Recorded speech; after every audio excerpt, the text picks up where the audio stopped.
Hello and welcome to the Tuesday, April 17th, 2018 edition of the SANS and its Storm Center's Stormcast. My name is Johannes Ulrich and today I'm recording from San Francisco, California.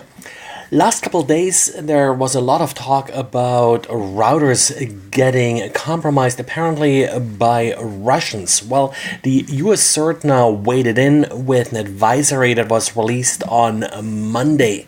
A lot has been written about this advisory, so I just want to weigh in here on a couple of points. First of all, this activity has started months, if not years ago, so it's not at all related to the recent attack on Syria. Secondly, the vulnerabilities being exploited here are not any fancy 0 days. Instead, these are really just standard bad configurations, bad default configurations that you often find in routers and switches. So, for example, the recent Smart Install issue that has been exploited, weak passwords or just no passwords at all, web application vulnerabilities, basically all these little vulnerabilities that we always talk about when it comes to routers, switches, and other network equipment that is being exploited here.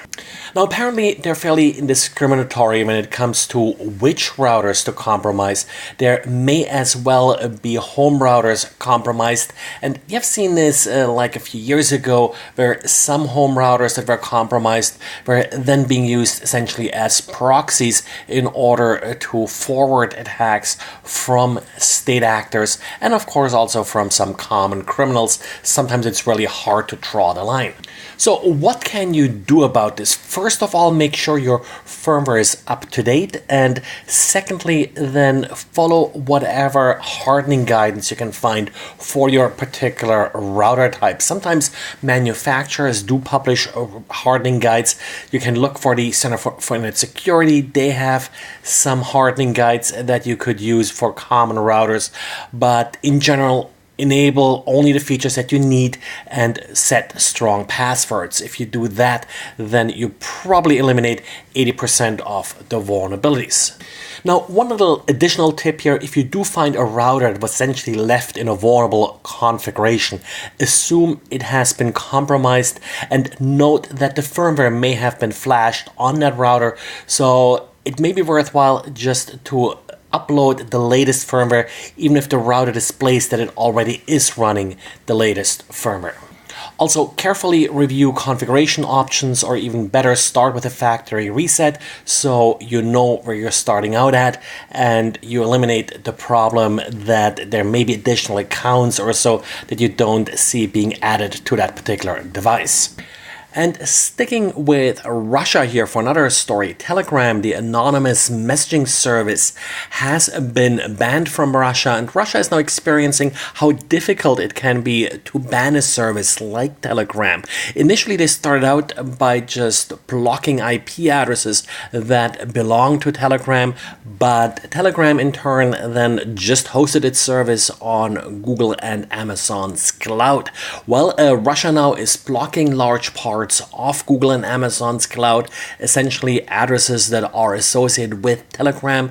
This, of course, may have unintended consequences where additional services that happen to be hosted within these address ranges are also blocked and no longer reachable from Russia. Now, as typical for cases like this, things are still somewhat dynamic. Some people report that Telegram actually no longer uses Amazon, either because Amazon asked them to leave or because they voluntarily left Amazon. Not really clear. The IP addresses may, however, still be blocked. And I guess on the good side, its strong stance against Russia has actually led to a large increase in subscribers for Telegram. And Google apparently is playing with a couple of security enhancements to Gmail. First of all, the ability to create expiring emails that will delete themselves automatically after some time, and also to restrict forwarding and printing of emails. Of course, many of these features will only really work within Gmail, and as long as you keep your emails on Google's servers. Once they're downloaded, for example, with POP3 or IMAP, you probably won't be able to enforce these policies anymore. The one feature that Google hasn't implemented yet, and apparently is not planning to implement, is emails that are encrypted on the server, something that, for example, ProtonMail does. Now, Google's changes are supposed to go live in a couple weeks, so we'll see how it exactly works. There's also some indication that some of these restricted emails are only then going to be available via a link to a particular web page, so that way the file that this link links to could be removed without actually having to remove any files from the user's mailbox. Well, that's it for today, and I mentioned that tomorrow and Thursday I'll be here at the RSA conference. I'll actually try to drop off some stickers and such at the SANS booth. We do have a booth here, so if you don't see me running around anywhere, you can pick up some stickers there. That's it, and talk to you again tomorrow. Bye.